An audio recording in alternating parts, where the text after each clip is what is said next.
Le cours de l'histoire. Xavier Mauduit. Angleterre, Irlande, une histoire végétale avec d'un côté la rose, symbole de l'Angleterre et des Tudors, une rose qui se réveille soudain quand elle se souvient qu'il existe une grande île à l'ouest, l'Irlande, où le trèfle rappelle la christianisation de l'île par Saint Patrick, le trèfle avec 3 feuilles pour la Trinité. Dans cette histoire, nous pourrions ajouter le chardon pour l'Écosse et le poireau pour le Pays de Galles. C'est beau, c'est varié, c'est sauvage ou domestique, c'est doux ou ça pique. Quand les Anglais colonisent l'Irlande, la rose contre le trèfle. Oh yeah, oh yeah, oh yeah. Donc j'ai invité une délégation française à rendre visite à la cour de votre majesté afin de... Bon travail. Oh yeah, oh yeah, oh yeah. Henri VIII poursuit son chemin. Excellent. Et ensuite, avec tous les cousins et cousines, il a pris une tasse de thé et une tranche de gâteau. Et où en sont vos réunions secrètes? Vous savez aussi bien que moi qu'en ce moment même, les insurgés écossais envahissent l'Angleterre et aucun Anglais n'a tiré l'épée pour combattre ces rebelles. Jean-François Duniac, bonjour. Bonjour. Évocation de cette histoire de l'Irlande avec cette première question. À partir de quel moment les Anglais se disent « Bon, on va peut-être pouvoir s'installer sur cette grande île qui est juste à côté de chez nous ». Ah, alors, en réalité, ça commence relativement tôt, ça commence avec les Normands.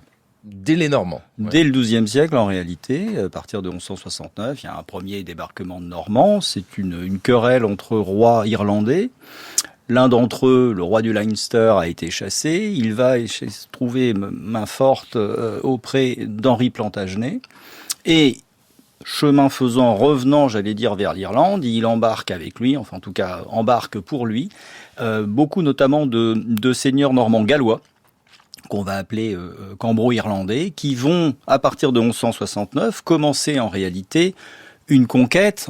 Ce sont un peu les loups normands dans la bergerie irlandaise qui entrent à partir de 1169 et qui vont entamer un début de colonisation méthodique, j'allais dire, de l'Irlande, mais ça va mal se finir, se dérouler en réalité.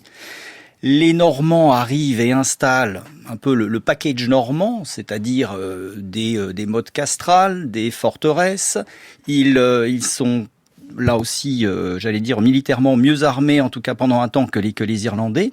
Ils vont installer un parlement, comme ils l'ont fait d'ailleurs à la fin du XIe siècle en Angleterre. Donc c'est le parlement qui siégera à Dublin, fondation viking du milieu du IXe siècle, donc en Irlande.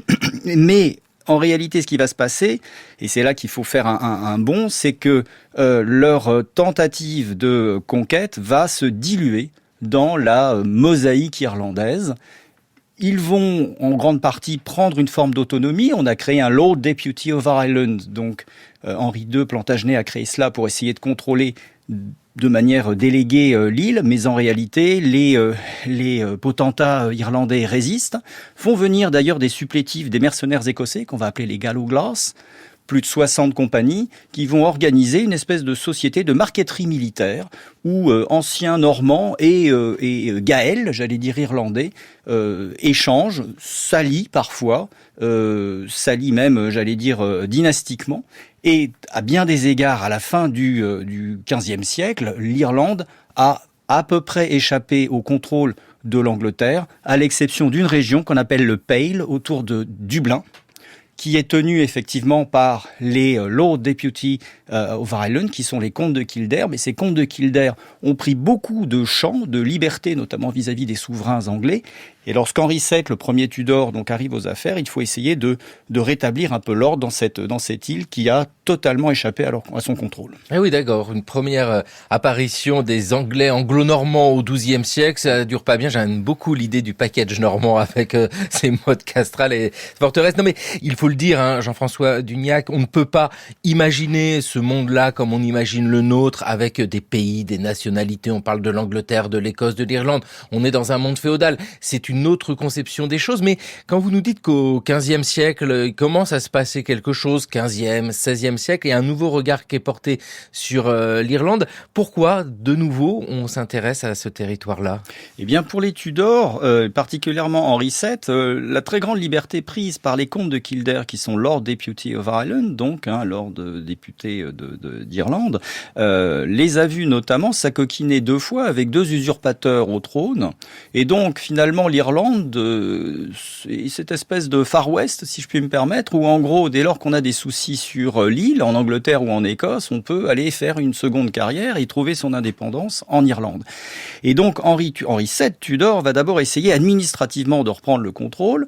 Il fait nommer un Lord Deputy anglais et en 1494, il passe une loi qui place le Parlement de Dublin sous la coupe à la fois du Lord Deputy et de son propre conseil privé. Donc ça, c'est une première chose, la loi de Poynings de 1494. Et surtout, donc, son successeur, Henri VIII, va tenter une reprise en main administrative en essayant d'obtenir un serment, j'allais dire, de fidélité des potentats irlandais. C'est une loi par laquelle ils étaient censés rétrocéder nominalement, officiellement leur domaine et réobtenir ces domaines comme fief du souverain anglais. La mémoire en fait de ce premier échec au début du XVIe siècle vis-à-vis de l'Irlande, va nourrir bien l'idée qu'il va falloir faire autre chose. Cette île est dangereuse, quelque part, cette île est hors de contrôle, et dans cette île, tout, conquérant se dilue, quelque part. Les Normands s'y sont dilués. Il va falloir faire quelque chose si l'on veut véritablement organiser la colonisation de l'île. Karine Bigan, bonjour. Bonjour. Vous êtes maîtresse de conférences en études irlandaises à Aix-Marseille Université. Jean-François Dugnac vient de nous dire que l'Irlande posait des problèmes à l'Angleterre. C'est-à-dire que on est dans un tiraillement entre un désir, pas de conquête tellement, mais de se dire que cette terre-là, potentiellement, est un espace que l'on peut s'approprier ou aller faire la guerre ou faire une seconde carrière, comme l'a dit Jean-François Dugnac. Mais ça ne se passe pas bien, on peut le dire tout de suite. C'est pas une évidence que les Anglais colonisent ce territoire. Non, c'est pas du tout une évidence. Et ce qu'il y a aussi dans l'anglicisation du XVIe, c'est que un siècle auparavant, l'Angleterre a perdu ses territoires de Calais notamment. Donc il y a une perte des territoires sur le continent. Donc ça permet aussi de se reconcentrer sur l'Irlande. Et bien sûr, donc effectivement Henri VII, Henri VIII a aussi toute la dimension quand il met en place la réforme. Il y a ce besoin qui devient plus important d'angliciser l'Irlande. Donc, Jean-François a parlé de cette politique où les seigneurs irlandais cèdent leurs terres et se les voient réattribuer avec un titre de propriété de la couronne. Donc, c'est aussi une manière administrativement d'angliciser l'Irlande. Ça va aussi avec la division de l'île en comtés, donc sur le modèle anglais.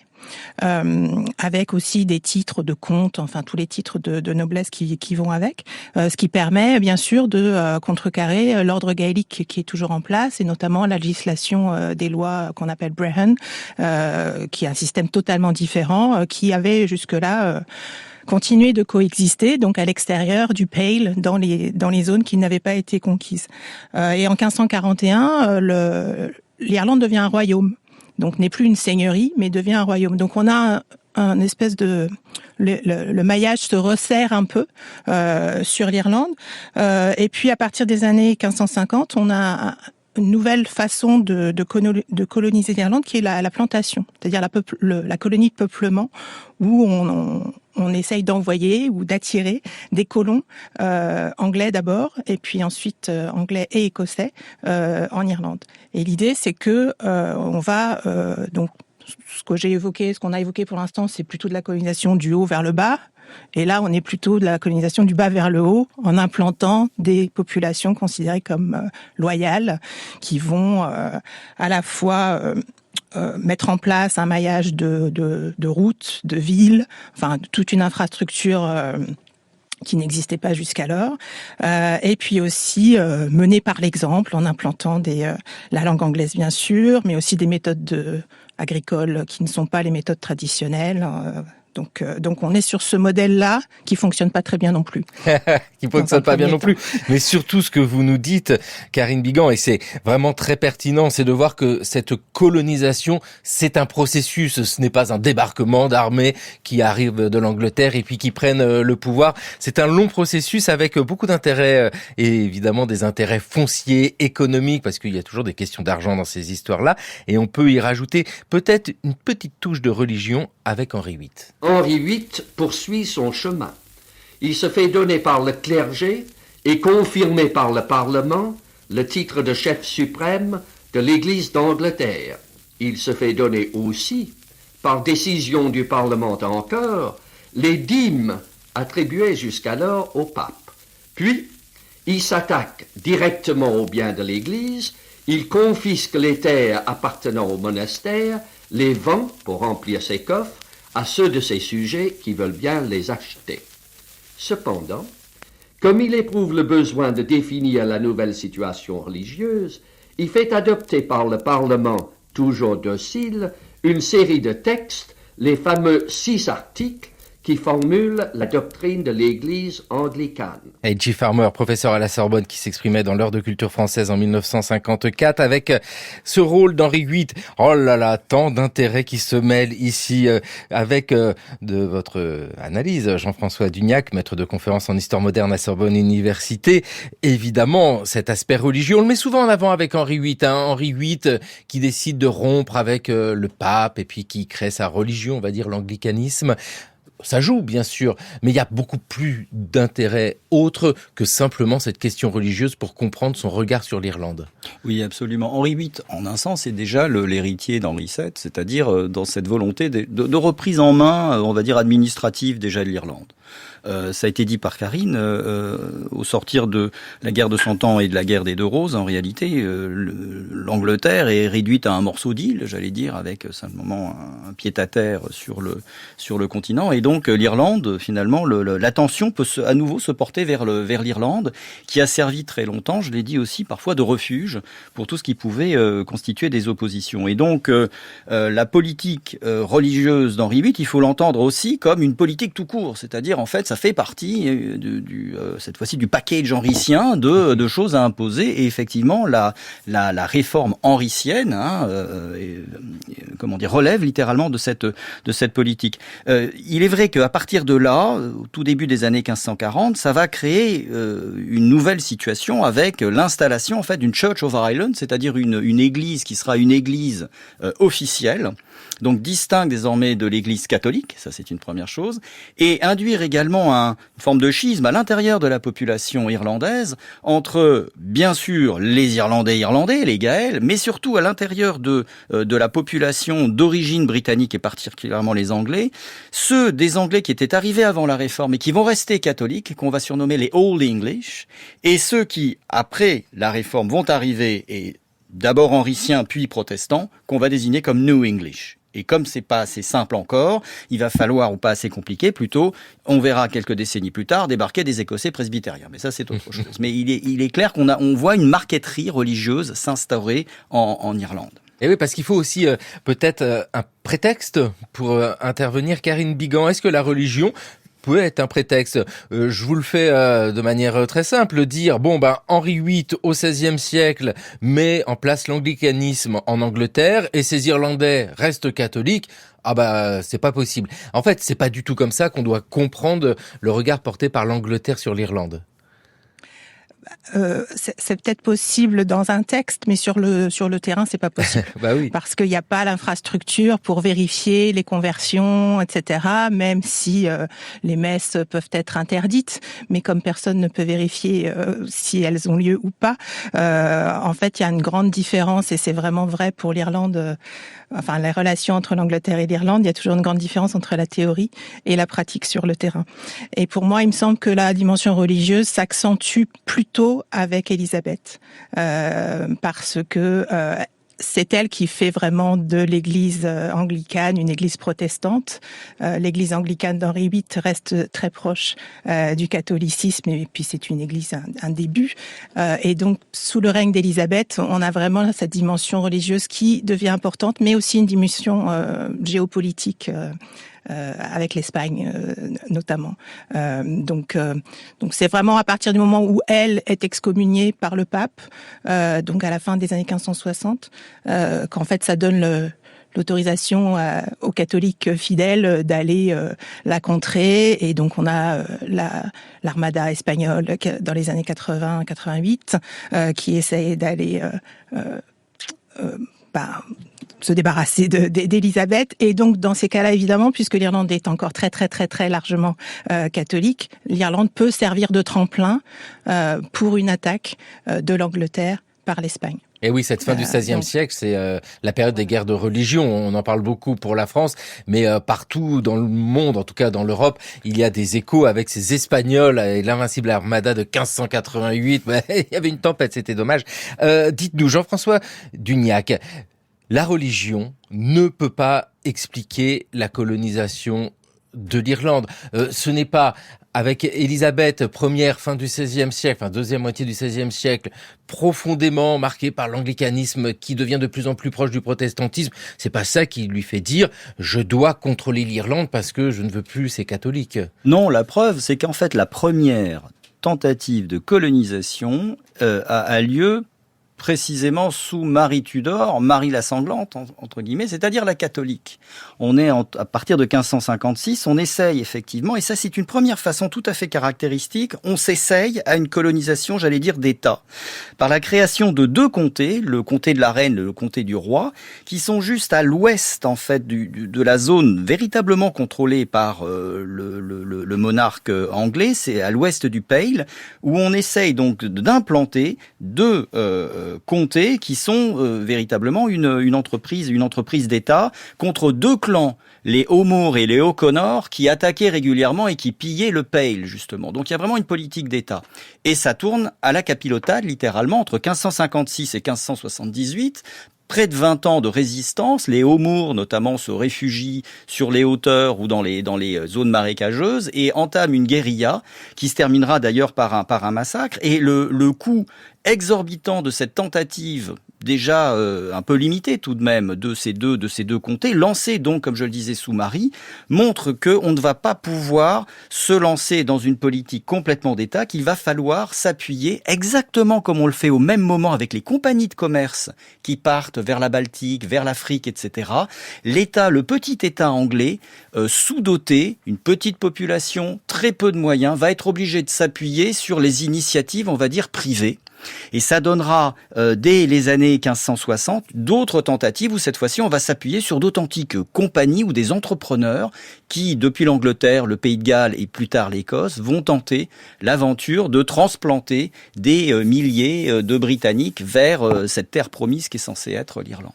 Avec tout un travail foncier qui est fait et qui d'ailleurs explique l'évolution de la situation. Laissons la parole à un architecte, celui d'une plantation de l'Ulster. On est au tout début du XVIIe siècle. Il s'appelle Sir John Davis.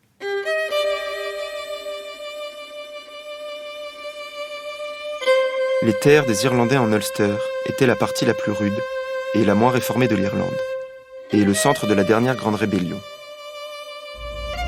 Elles sont aujourd'hui mieux organisées et mieux établies que n'importe laquelle des terres des autres provinces. L'organisation de ces terres s'est produite grâce à la providence de Dieu, qui a chassé les traîtres méchants et ingrats, les ennemis de la réforme en Irlande. Lorsque cette plantation aura pris racine, qu'elle aura été fixée et établie pendant quelques années, avec la faveur et la bénédiction de Dieu, alors elle assurera la paix de l'Irlande. Vous êtes maîtresse de conférences en civilisation nord-américaine à l'université de Poitiers. C'est quoi ce système des plantations en Irlande ? Alors, j'avoue être plus spécialiste des plantations dans les colonies américaines, mais le principe des plantations est le même, c'est-à-dire que on ne veut pas juste exploiter commercialement le territoire, on veut y recréer des sociétés durables. Donc c'est pour ça qu'on a cette idée de planter. En anglais, on a le même terme, plantation. Et donc c'est cette idée de planter durablement des sujets qui seront loyaux et qui pourront aussi pour l'Irlande, on avait en tête des terres qui n'étaient pas bien exploitées, qui étaient laissées à l'abandon, et que ces planteurs venus d'Angleterre et d'Écosse pourraient exploiter de manière bénéfique et de manière bénéfique bien entendu pour le Royaume d'Angleterre. Avec ce parallèle à faire, hein, et vous l'avez fait naturellement, Élodie Perrol-Kléber, entre les plantations que nous associons souvent aux colonies lointaines, aux Antilles, etc., et puis ces plantations en Irlande, parce que c'est ce contexte-là qui nous intéresse. Nous sommes, en l'occurrence ici, au début du XVIIe siècle. Eh bien, ça y est, le monde s'est ouvert, il y a ce processus de colonisation. Et ce qui se passe en Irlande, ça entre dans ce monde-là. Oui, tout à fait. Je pense qu'on peut même parler de l'Irlande comme laboratoire des stratégies impériales de l'Angleterre, puisque on retrouve par exemple en Virginie de nombreux acteurs qui étaient impliqués dans les plantations d'Ulster.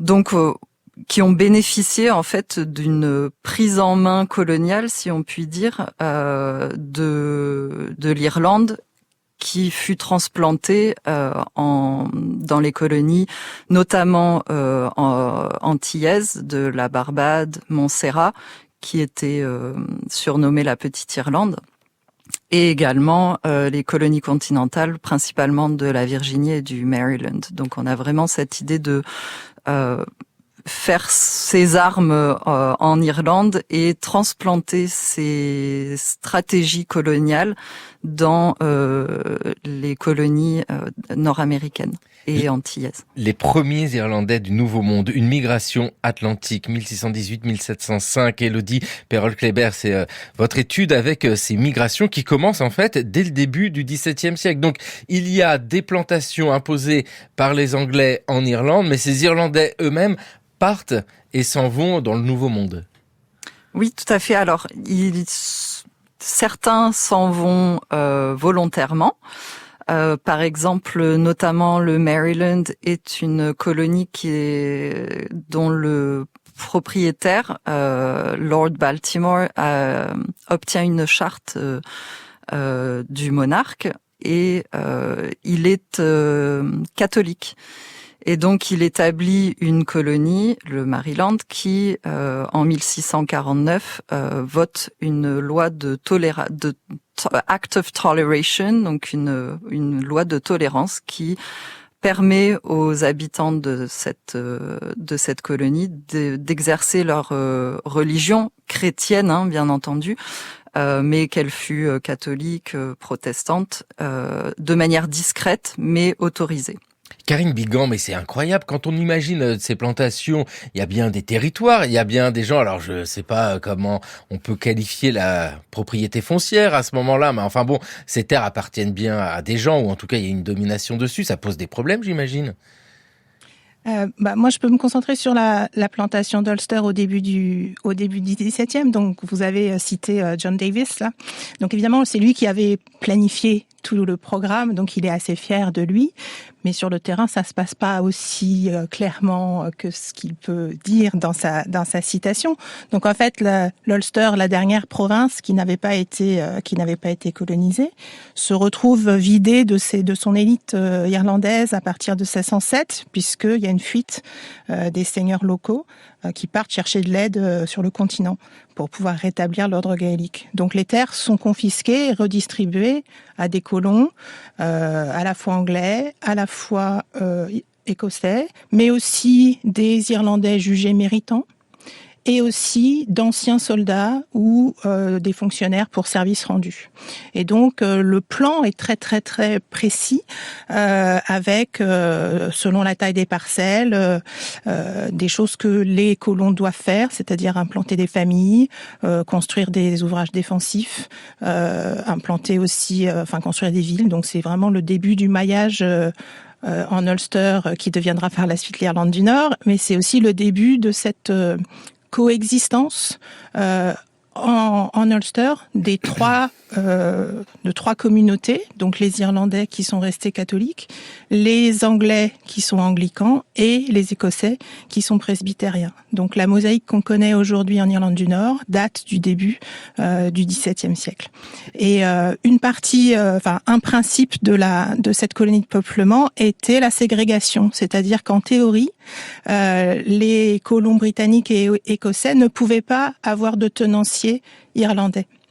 Donc les tenanciers irlandais devaient aller sur d'autres terres, notamment celles qui avaient été données aux soldats ou aux fonctionnaires, enfin pour les garder un peu sous contrôle. Mais ça n'a pas lieu.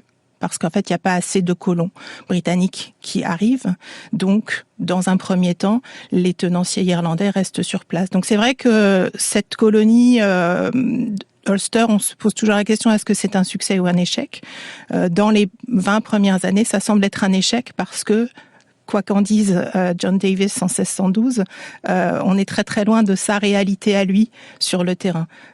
Donc en fait, ça change pas beaucoup de choses, mais les choses s'enveniment quand même au fil des années. Il y a une forme de ressentiment qui s'installe parce qu'au fur et à mesure que les colons arrivent, s'installent sur les terres, sont capables de payer des loyers un peu plus chers, donc ça éloigne les tenanciers irlandais des terres les plus fertiles. Donc il y a ce ressentiment un peu économique, notamment, qui grandit. Avec un système vraiment très particulier. Jean-François Dugnac, on le sent bien. Ici, il y a ce système de la colonisation. En fait, on se dit toujours le nouveau monde, etc. Mais l'Irlande, c'est un processus à peu près similaire, avec de la religion qui se mêle, hein. On n'arrête pas de les citer. Ces anglicans, protestants, ces catholiques, irlandais, ces presbytériens. C'est qui les presbytériens ? Alors là, simplement pour revenir sur un point, effectivement, on considère à bien des égards que l'Irlande est la première colonie de l'Angleterre. Et effectivement, le laboratoire de ce qui sera plus tard la colonisation anglaise, puisque en dehors de l'Irlande, jusqu'à la fin du XVIe siècle, il n'y a pas d'anglais, j'allais dire, dans l'Atlantique, enfin à part sur quelques bateaux, mais la première fondation pérenne, la Virginie, c'est 1607 seulement. Donc on est vraiment, on est d'abord en Irlande avant de se projeter. Pour ce qui est des circulations et particulièrement des presbytériens écossais, mais ça j'y reviendrai, c'est qu'effectivement ces régions, notamment l'Ulster, a connu, mais depuis le néolithique en réalité, des circulations d'hommes entre l'Écosse et donc le nord de l'Irlande. J'ai évoqué les fameux Gallowglass, les mercenaires écossais. Pour ce qui est des presbytériens, donc c'est une inflexion qui est devenue majoritaire un temps en tout cas en Écosse, qui est une vision extrêmement décentralisée autour de synodes du protestantisme en Écosse, et qui a organisé une forme d'église nationale qu'on appelle la Kirk of Scotland, qui est l'église entre guillemets nationale écossaise. Donc beaucoup des Écossais qui vont quitter, notamment au moment où Jacques VI d'Écosse devient Jacques Ier d'Angleterre en 1603 et qu'il considère comme une entreprise britannique en fait de colonisation de l'Irlande. Jacques VI et I, comme l'on dit, va notamment pousser des entrepreneurs dans les Lowlands à demander aux Écossais des Lowlands de traverser la mer d'Irlande pour aller coloniser l'Ulster. Il y en a quand même 40 000 qui vont dans un premier temps partir dès le début des années 1600 et on est à plus de 100 000 au milieu du XVIIe siècle. Donc on a là vraiment une entreprise qui devient une forme d'entreprise britannique de colonisation de l'île d'Irlande. Ah oui, parce que c'est vraiment ça, entreprise britannique de colonisation, avec ici, Karine Bigan, juste par rapport aux contestations des Irlandais eux-mêmes, parce qu'on parle de ce processus-là, il y a des moments, et c'est certain qu'on va s'arrêter dessus, parce qu'il y a ces moments de soulèvement imposants, comme en 1641, mais auparavant, est-ce qu'on voit déjà apparaître des signes de protestation ? Très peu. Parce que, entre le début de la plantation en Ulster et 1641, il y a très peu de protestations parce que l'élite catholique, donc les vieux Anglais dont on parlait tout à l'heure, et puis le reste de l'élite gaélique qui n'est pas partie d'Irlande, finalement s'entend assez bien avec le roi, donc garde une relation privilégiée avec le roi. Il y a une forme de tolérance religieuse aussi, pour les raisons que j'ai expliquées, c'est qu'il n'y a pas les moyens non plus de vérifier sur le terrain. Et c'est vraiment à partir de la fin des années 1630, début des années 1640, que les choses se durcissent, mais pas vraiment en raison du roi, plutôt en raison de la montée du protestantisme et du puritanisme au Parlement anglais.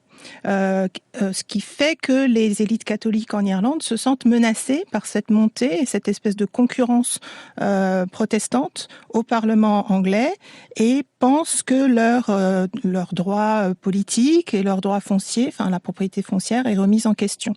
Et jusqu'alors, les nouveaux Anglais, il y a aussi cette rivalité en Irlande avec les nouveaux Anglais dont parlait Jean-François tout à l'heure, c'est-à-dire que la nouvelle élite protestante, ça monte doucement, mais c'est vraiment en 1641 que les choses éclatent. Oui. Et puis avec, malgré tout, ce qui se passe à l'intérieur du pays, parce que le roi d'Angleterre n'est pas seulement à regarder du côté de l'Irlande, il a des soucis à gérer chez lui. Vous savez aussi bien que moi qu'en ce moment même, les insurgés écossais envahissent l'Angleterre et aucun Anglais n'a tiré l'épée pour combattre ces rebelles. Aussi je vous demande d'en tirer nos querelles, pour défendre à la fois notre Église et le royaume. Les Écossais envahissent l'Angleterre et tout le pays tremble et est sans cesse en alarme. Depuis 1 an et plus, nos colons en Irlande sont sauvagement massacrés, nos églises profanées, notre clergé persécuté. La couronne a montré une étrange hésitation à défendre notre église et notre royaume en Irlande, sire. Dieu m'en est témoin, j'ai plus de raison de prendre les armes contre Rome que contre les Écossais.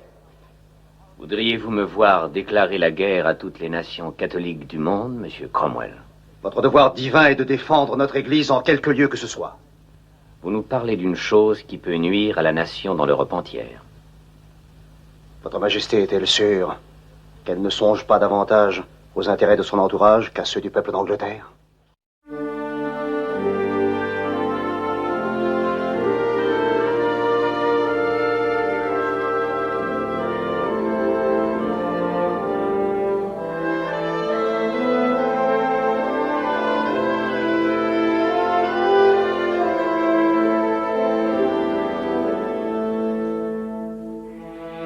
Charles Ier et Cromwell dans le film Cromwell de Ken Hughes en 1970. Jean-François Dugnac, qu'est-ce qui se passe à ce moment-là? Parce que nous sommes au XVIIe siècle, il y a Cromwell, il y a Charles Ier. Quelles sont ces tensions qui apparaissent avec l'Irlande qui est évoquée ici dans ce film? Parce que la question irlandaise préoccupe à Londres. Alors, c'est assez compliqué de résumer tout ça. On va dire au commencement était Charles Ier, donc un souverain qui monte sur le trône en 1625 et qui a, Charles Stuart, qui a un programme politique qui est celui de renforcer l'autorité monarchique. Et il le fait notamment sur deux plans, une autorité administrative qui va notamment s'illustrer en Irlande par l'envoi notamment de son principal conseiller, Thomas Wentworth, qui va se continuer la politique de colonisation en lançant un grand plan de colonisation des terres de l'Ouest, notamment d'éviction des populations catholiques de l'Ouest, le Connacht. Ça, c'est au début des années 1630, qui va une nouvelle fois échauffer les esprits du côté irlandais. Wentworth revient pour plonger et d'ailleurs être exécuté à la faveur des troubles politiques. Le deuxième volet, il est religieux. C'est cette volonté d'établir l'autorité religieuse de Charles sur ses royaumes et particulièrement sur l'Écosse qui, comme je l'ai dit, donc relève d'une obédience, en tout cas d'une inflexion dans le protestantisme distincte.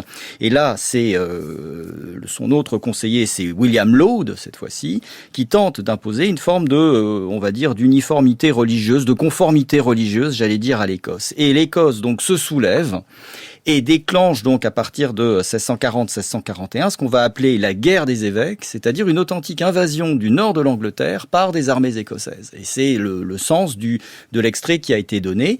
Et face à cette menace écossaise, l'armée anglaise étant incapable de gérer cela, eh bien Charles Ier, qui pendant 11 ans n'a pas réuni son Parlement, va être obligé de réunir le Parlement pour obtenir les moyens de résister contre les Écossais. Et là, ce Parlement qui se réunit après 11 ans est effectivement un Parlement d'opposition résolue à la politique de Charles Ier, la politique autoritaire de Charles Ier, avec même des inflexions en faveur même des Écossais. Une nouvelle fois, je renvoie à l'extrait. Et c'est cela qui va précipiter l'Angleterre dans ce qu'on appelle donc la guerre des trois royaumes qui va mobiliser l'Angleterre, ou la guerre civile, qui va mobiliser l'Angleterre, l'Écosse et l'Irlande. Avec ici ce moment, Karine Bigan, du soulèvement des Irlandais en 1641. Alors est-ce que ces Irlandais profitent de ce chaos politique pour se soulever, c'est ça ? Alors c'est plus compliqué évidemment, c'est l'Irlande, c'est plus compliqué. En fait, il y a deux mouvements dans ce soulèvement de 1641. Là, le premier mouvement par l'élite catholique. En Ulster et à Dublin.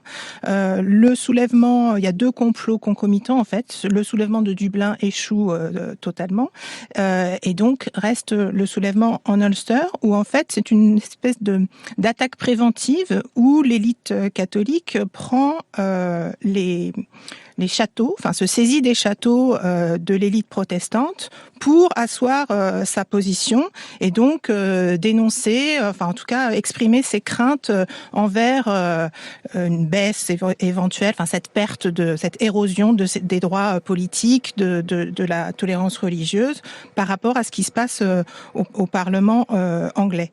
Et donc on voit bien que c'est deux craintes mutuelles en fait. Le Parlement anglais et les Écossais ont peur des liens que le roi peut avoir avec l'Irlande catholique et en Irlande on a peur de la montée du puritanisme au Parlement anglais.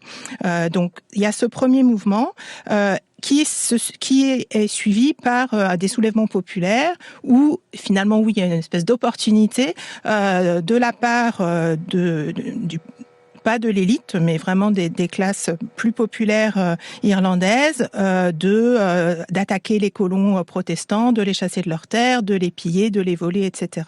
Donc, on a cette rébellion à deux niveaux en Irlande qui ce qui est intéressant sur cette rébellion, c'est la façon dont elle a été rapportée en Angleterre, dont on l'a racontée en Angleterre, avec vraiment, c'est un peu du reportage de guerre, mais avec le décalage d'arrivée des informations. Mais il y a vraiment une place qui est faite. Une grande place qui est faite à la rumeur, au oui-dire, aux actes, aux atrocités rapportées. Alors, je suis pas en train de dire qu'il s'est rien passé, il n'y a pas eu de violence. Bien sûr qu'il y a eu des violences. Les historiens aujourd'hui estiment que la rébellion de 1641 a fait 12 000 victimes, 4 000 qui auraient été tuées et 8 000 qui sont mortes de froid, enfin d'avoir été chassés et d'avoir dû prendre la route, puisque ça commence en octobre. Voilà, donc on est dans l'hiver. Mais dans la façon dont ce soulèvement a été représenté, on a des pamphlets, puisqu'on est dans cette guerre des trois royaumes, donc la propagande est importante. On a des pamphlets qui vont jusqu'à dire qu'il y a 160 000 morts, qui est quasiment le quadruple de la population protestante en Irlande à l'époque. Mais on est dans cette guerre des pamphlets qui en fait est assez éloignée de la réalité du terrain et qui justifie ensuite la reconquête entre guillemets de Cromwell après l'exécution de Charles Ier. Oui, parce que c'est vraiment ça qui nous intéresse ici, c'est ce que vous venez d'expliquer, l'exagération du côté des Anglais de ce qui s'est passé en Irlande avec le soulèvement catholique et puis surtout la réponse qui est donnée à ce soulèvement. C'est sûr que notre héros ici, c'est Cromwell, à ce moment-là très précis, héros au sens de celui qui va agir, celui qui fait exécuter le roi d'Angleterre Charles Ier, qui arrive au pouvoir. Cromwell, quel personnage intéressant, surtout quand son portrait est dressé par l'historien Roland Mounier. Son aspect ne plaidait pas en sa faveur. Un visage laid, gros et lourd, bouffi et rougeâtre, un aspect négligé, des habits de drap uni mal coupés, du linge grossier et pas très frais, des manières raides et gauches, la rapière toujours serrée contre la cuisse. Ses qualités oratoires étaient médiocres. Sa voix âpre et sans inflexion exprimait avec ferveur des idées intransigeantes qui apparaissaient alors déraisonnables. Du temps se passa avant que l'on fît attention à la flamme des yeux, aux lèvres serrées, à la double barre verticale entre les sourcils, à tout ce qu'il y avait dans ce visage de réflexion, de hardiesse et d'énergie. Roland Mounier en 1948 dans l'heure de culture française. Karine Bigan, vous nous l'avez dit, bien sûr, ce soulèvement provoque des morts, des victimes, estimées aujourd'hui par les historiens, les historiennes à 12 000. Quand Cromwell est à la tête de la répression, est-ce que c'est une chose terrible? Oui. Alors, il n'est pas si longtemps que ça en Irlande. Il y a son gendre qui prend la suite. Donc, lui, il est là à peu près 6 mois.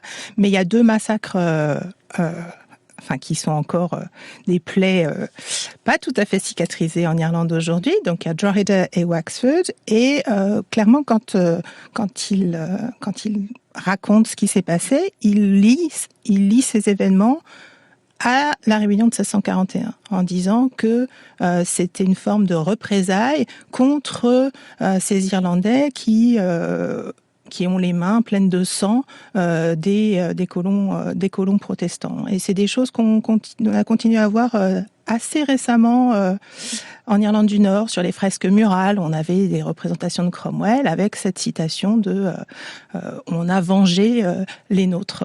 Voilà, donc Cromwell n'est pas le héros, n'est pas vraiment un héros en Irlande pour ces raisons-là.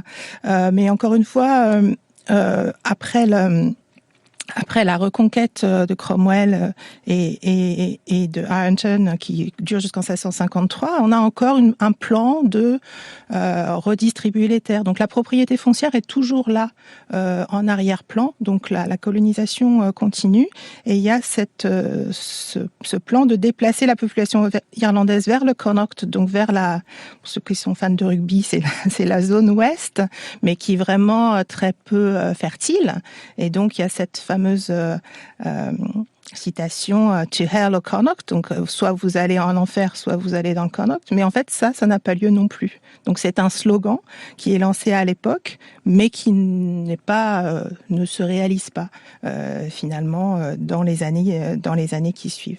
Ou alors aller en Amérique, Élodie Perrol-Kléber, parce que bien sûr, là, on vient d'entendre Karine Bigan qui nous disait que cette politique foncière de redistribution des terres, etc., se poursuivait après la répression par Cromwell. Nous comparons, bien sûr, les plantations, la colonisation en Irlande et ce qui se passe en Amérique. Il y a quand même une différence majeure, c'est l'esclavage. Il n'y a pas d'esclavage en Irlande. Malgré tout, il y a tout un système qui est très intéressant pour les Irlandais qui ne peuvent pas être réduits en esclavage quand ils vont en Amérique, mais pour malgré tout les maintenir sur leur terre. Quel est-il ? Alors, il s'agit de l'engagement, j'imagine. Vous imaginez bien. Oui, donc l'engagement. Alors, je sais qu'on utilise le terme engagisme, mais il fait plutôt référence pour moi à ce système de travail non libre qui fut développé après l'abolition de l'esclavage. L'engagement, j'utilise ce terme puisque c'est ce qui figure dans les sources françaises notamment, puisqu'un système un peu similaire a été développé à la même période. Donc l'engagement était en fait un système de travail non libre qui engageait un individu et deux individus, en fait, un serviteur, un servant et un master, un maître, pour un laps de temps qui était déterminé notamment par rapport aux compétences de l'engagé. Mais également par rapport à son âge lorsque l'engagé arrivait sans contrat dans les colonies. Parce que vous avez fait allusion à l'esclavage, l'engagement n'était pas du tout une forme d'esclavage, puisqu'on sait que l'esclavage était un système qui asservissait un individu à vie. Et pour l'engagement, donc on avait une vitrine de la liberté avec cette idée de contrat qui se terminait et ce n'était que le labeur de cette personne qui était engagée. Quel était l'intérêt pour les Irlandais d'ailleurs de signer un tel contrat ? Parce que bien sûr, il y avait quelque chose de séduisant derrière. Tout à fait. Donc le principe du contrat, c'était qu'on abandonnait sa liberté pendant un certain nombre d'années pour ensuite accéder à la propriété foncière. On y revient. Puisque dans les colonies américaines, la terre était foison. Et donc le principe était qu'on signait ce contrat et une fois qu'on terminait ce contrat, on avait possibilité d'accéder à la propriété foncière et donc à devenir planteur à son tour. Et on récupérait un lopin. Comment ça se passait cet engagement au sens où on est irlandais en Irlande, on subit la répression, on voit ce qui se passe et on se dit tiens, il y a quelque chose d'intéressant là-bas, c'est quelque chose que l'on entend, c'est dans la presse qu'on apprend qu'il y a des contrats de ce type-là qui existent ?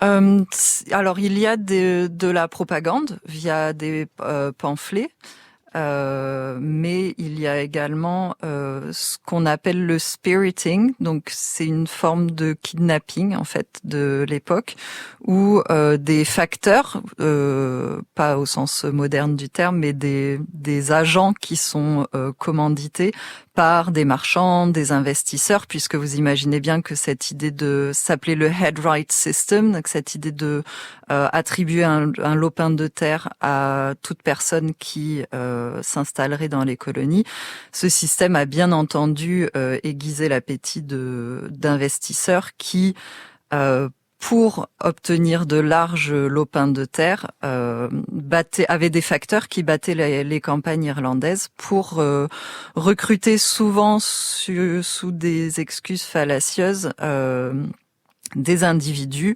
les stocker, si je puis dire, en attendant que la cargaison soit pleine et que le navire parte pour sa traversée transatlantique vers les colonies. Donc pour les Irlandais, alors moi j'ai travaillé beaucoup sur la Chesapeake, donc Virginie et Maryland, où les plantations de tabac requéraient un grand nombre de travailleurs, mais la plupart des Irlandais furent envoyés à la Barbade et à Montserrat notamment, mais de manière très souvent involontaire, que ce fut sur le par exemple en après-coup de la rébellion, où les rebelles politiques, si vous voulez, on devait se débarrasser de la population qui n'était pas une population productive ou qui allait dans le sens de la politique en Irlande, et donc l'Irlande était un peu le réservoir se transforma un peu en réservoir de population que l'on pouvait mettre au travail dans les colonies. Et puis, j'imagine en plus que tout le chaos politique en Irlande après le soulèvement de 1641, la répression féroce de Cromwell, ça favorise aussi au départ pour ceux qui sont arrachés de leurs terres et qui ont envie de connaître un autre monde plein d'espoir, parce que pendant ce temps-là, oui, il faut le rappeler, la répression continue et Cromwell justifie la colonisation de l'Irlande. Je suis persuadé qu'il s'agit d'un juste jugement de Dieu sur ces misérables barbares irlandais, qui ont versé tant de sang innocent, et que cela permettra d'empêcher des effusions de sang à l'avenir. Il y a donc un motif satisfaisant à cette guerre, qui ne peut pas susciter ni de remords, ni de regrets. En 1649, Cromwell s'adresse au speaker du Parlement à Londres. Dites-nous, Jean-François Dugnac, alors bien sûr, il y a le temps Cromwell, et puis après, il y a le retour de quelque chose qui pourrait ressembler à l'ordre rétabli, la monarchie. Est-ce que pour les Irlandais, ça change quelque chose ? Alors donc la restauration. Ce qu'on voit ce qu'on entend dans le discours de Cromwell, juste, sont des échos aussi d'une forme de racialisation de l'Irlandais. Ces populations gaéliques, rousses, on commence à créer des stéréotypes nationaux, le stéréotype national de l'Irlandais, de surcroît sanguinaire, comme le montre, ça a été évoqué à l'occasion de la révolte de 1641, donc les prétendues exactions des catholiques irlandais contre les pauvres protestants. La restauration de 1662, en réalité, j'allais dire, crante quelque part un fait acquis. Avant 1641, les catholiques irlandais tiennent encore de l'ordre de la moitié des terres d'Irlande. Au sortir de la répression cromwellienne, on est à quelque chose comme de l'ordre de 9 à 10% seulement. Avec la Restauration, Charles II, qui arrive au pouvoir, tempère un peu les choses et on remonte à 20% de possession catholique. C'est-à-dire que, notamment des parlementaires qui ont profité finalement de la guerre civile pour se saisir de terres irlandaises sont dépossédés. Certains refusent d'ailleurs de laisser les terres et vivent dans un état de fait, mais quand même beaucoup rétrocèdent les terres, libèrent les terres, ou sont même d'ailleurs saisis par les autorités royales. Et donc les terres sont en partie rétrocédées, mais on est déjà dans un ordre extrêmement minoritaire. Donc les choses non, on ne s'arrange pas du tout. Le train, la tendance, une nouvelle fois, de circulation de part et d'autre de la mer d'Irlande, et particulièrement donc de la Grande-Bretagne vers l'Irlande, continue. On voit même arriver également des Huguenots français, des Hollandais, enfin une nouvelle fois, la marqueterie protestante en l'occurrence se diversifie encore au détriment des populations irlandaises. Et il y a un point aussi qu'il faut évoquer, parce que on approche de la fin du XVIIe siècle, c'est que notamment dans l'Ulster, les contrats qui avaient été signés par les entrepreneurs et par les fameux paysans expirent les uns après les autres à partir des années 1680, 1690 et 1700. Et pour le renouvellement des contrats, les véritables propriétaires imposent, y compris aux protestants, mais ce sont des protestants, attention, je l'ai dit, presbytériens, c'est-à-dire pas des protestants conformes. Ils sont techniquement réprouvés. On commence à vouloir leur imposer des augmentations, de loyer absolument délirantes en réalité, puisque là, il y a un effet de rattrapage et de spéculation. Et ça va provoquer, dès la fin du XVIIe siècle, un autre mouvement qui va être un mouvement d'éviction de ces Scott-Irish, Ulster Scott, cette fois-ci vers l'Atlantique. Et ils seront, un siècle plus tard, au moment où éclate la Révolution américaine, près de 200 000 à avoir traversé, l'Atlantique, parce qu'ils sont eux-mêmes chassés, parce que certes protestants mais non conformes, ils sont chassés des terres d'Ulster. Avec ici ce long processus au cours du XVIIe siècle, Jean-François Dugnac, vous avez parlé de racialisation et on comprend bien, on l'entend dans les discours, c'est vrai que le roux, catholique. Vous, Karine Bigan, vous parlez de construction identitaire dès le XVIIe siècle. Et c'est vraiment ça qui, en étudiant la colonisation par les Anglais de l'Irlande, nous permet de saisir comment se construit une identité. L'identité irlandaise, elle s'alimente de tout ce qu'on évoque depuis le début de l'émission. Elle s'alimente de ça, l'identité protestante en Irlande aussi, parce qu'il y a ce qu'on appelle une espèce de mentalité de siège, c'est-à-dire cette crainte de la minorité protestante de subir à nouveau des violences, des exactions de la part de la majorité. Et donc ce qui est fait à la fin du XVIIe avec la révolution dite glorieuse, mais qui a été un peu moins glorieuse en Irlande, puisque c'est là qu'ont eu lieu les derniers affrontements et les dernières batailles entre l'armée de Jacques II et l'armée de Guillaume III. Mais d'un point de vue législatif, il y a la mise en place de lois pénales qui en fait excluent donc à la fois les protestants dissidents, non conformes, mais aussi les catholiques, de la vie publique. Donc ces gens-là n'ont plus le droit de siéger au Parlement parce qu'il faut prêter serment au roi et les détails font qu'ils sont exclus de la vie politique. Ils sont aussi exclus de certaines professions comme avocats, par exemple. Donc l'élite catholique, mais aussi les presbytériens, se voient éloignés de cette vie publique pendant près d'un siècle. Les lois pénales sont, sont moins strictes à la fin du XVIIIe siècle. Et puis, donc en fait, la fin du XVIIe siècle, on a vraiment un renforcement et une assise définitive du protestantisme et le protestantisme anglican comme base de l'identité britannique, mais y compris comme base de l'identité protestante en Irlande. Et ça joue aussi, les nouvelles villes sont plutôt protestantes, donc au niveau du Parlement, il y a plus de sièges tenus par les protestants, ce genre de choses. Voilà. Nous avons commencé l'émission en évoquant les premiers Anglais, les Anglo-Normands arrivés en Irlande au XIIe siècle avec un Lord of Ireland. Et puis après, au XVIe siècle, le roi d'Angleterre se fait aussi appeler roi d'Irlande. Se construit peu à peu ce Royaume-Uni, comme Jean-François Dugnac, vous construisez un peu le Royaume-Uni à travers vos publications. C'est différent, que sais-je, histoire de la Grande-Bretagne, histoire de l'Écosse. Nous nous rapprochons du Royaume-Uni avec l'histoire de l'Irlande. Le Royaume-Uni, quelle place pour l'Irlande ? Ah, c'est tout un enjeu parce que effectivement, il y aura un ultime soubresaut à la toute fin du XVIIIe siècle avec la grande révolte de 1797, les Irlandais unis.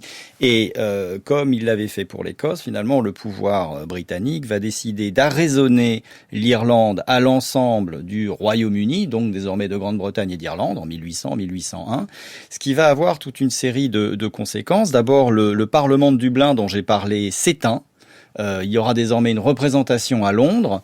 Une partie des élites, d'ailleurs anglo-irlandaises, les anglo-irlandais qui aussi apportaient leur pierre à l'histoire politique. Ce sont des principaux ministres comme Shelburne ou Wellington, par exemple, qui sont anglo-irlandais, vont quitter finalement en grande partie l'Irlande pour se rapprocher de la capitale, c'est-à-dire Londres. Et donc on a affaire à une île qui devient littéralement, qui rentre sous la coupe littéralement du pouvoir central londonien. Oui, c'est cette longue histoire qui nous intéresse avec, et on l'entend dans votre propos, à tous les trois, Jean-François Dugnac, Élodie Perrol-Kléber et Karine Bigand, tant et tant d'écho avec ce qui se passe aujourd'hui. Il faut cette histoire-là pour comprendre l'Irlande d'aujourd'hui et surtout cette mémoire qui saigne encore un peu. Merci vivement à tous les trois. Il est temps pour nous de retrouver Gérard Noiriel. C'est le pourquoi du comment.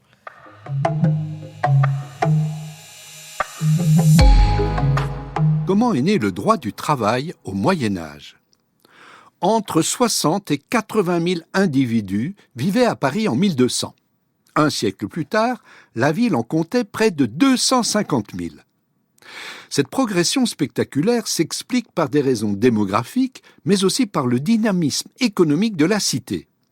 La présence régulière d'une clientèle de cour, de plus en plus nombreuse, fut l'une des causes essentielles du développement de nouveaux savoir-faire, de nouvelles productions et une diversification croissante des activités. Ce qui entraîna la formation d'un grand nombre de communautés de métiers qui jouèrent un grand rôle dans l'intégration des travailleurs qualifiés arrivés récemment à Paris. À cette époque, la mainmise du pouvoir royal sur le contrôle des activités économiques était loin d'être totale. Le roi n'était qu'un des seigneurs de la ville, et il se heurtait souvent aux résistances des puissantes seigneuries ecclésiastiques qui défendaient avec force leur prérogative de dire le droit. En 1266, pour lutter contre ces formes de dissidence, Louis IX créa la fonction de prévôt, avec rang de bailli, et il fit de ce personnage le représentant du pouvoir royal. Les prévôts royaux eurent pour mission de consigner par écrit les règles coutumières. Le roi leur demanda également de fixer un cadre juridique pour réglementer la production et organiser les métiers à Paris. Cette réglementation, connue sous le nom de Livre des métiers, fut compilée vers 1268 par Étienne Boileau, l'un des premiers prévôts de Paris. Mais l'examen minutieux des 3 manuscrits qui ont été regroupés dans le texte attribué à Boileau a montré que l'entreprise fut poursuivie par ses successeurs jusqu'en 1328. 129 communautés de métiers furent ainsi identifiées et reçurent un statut légal. Le but que poursuivaient les prévôts était de promouvoir les activités régulières, celles qui étaient connues pour la qualité des biens produits et commercialisés.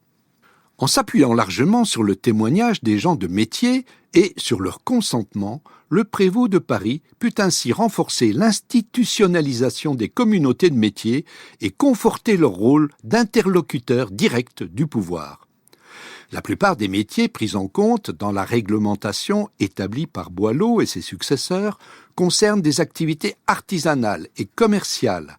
Néanmoins, malgré le grand intérêt que présente cette source, elle n'est pas suffisante pour connaître avec précision le monde des travailleurs et des travailleuses qui vivaient à Paris au XIIIe siècle. Les spécialistes estiment que plus de 40% des activités échappaient encore à toute réglementation écrite.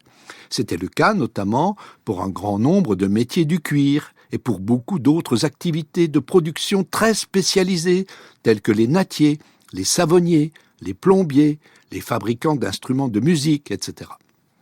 Les activités qui faisaient partie de ce qu'on appelle aujourd'hui les services, notamment les porteurs, les déchargeurs et autres charretiers, tout comme les lavandières et les barbiers, étaient également exclus à cette époque des communautés de métiers. Ce sont les sources fiscales qui nous renseignent le mieux sur ces milieux populaires. Merci Gérard Noiriel. C'était le cours de l'histoire sur France Culture, une émission réalisée par Thomas Beau avec Laurence Millet et aujourd'hui à la technique Mélodie Hessman. Merci à Bertrand Montandant, à France Bleu Provence et Fabien Paquet à France Bleu Poitou. Le cours de l'histoire, une émission préparée par Mathieu Copal, Jeanne Delecroix, Toscane Vudès, Jeanne Copet, Lily Cornaer et Maïwen Guiziou. Le cours de l'histoire à retrouver à podcaster sur franceculture.fr et l'appli Radio France.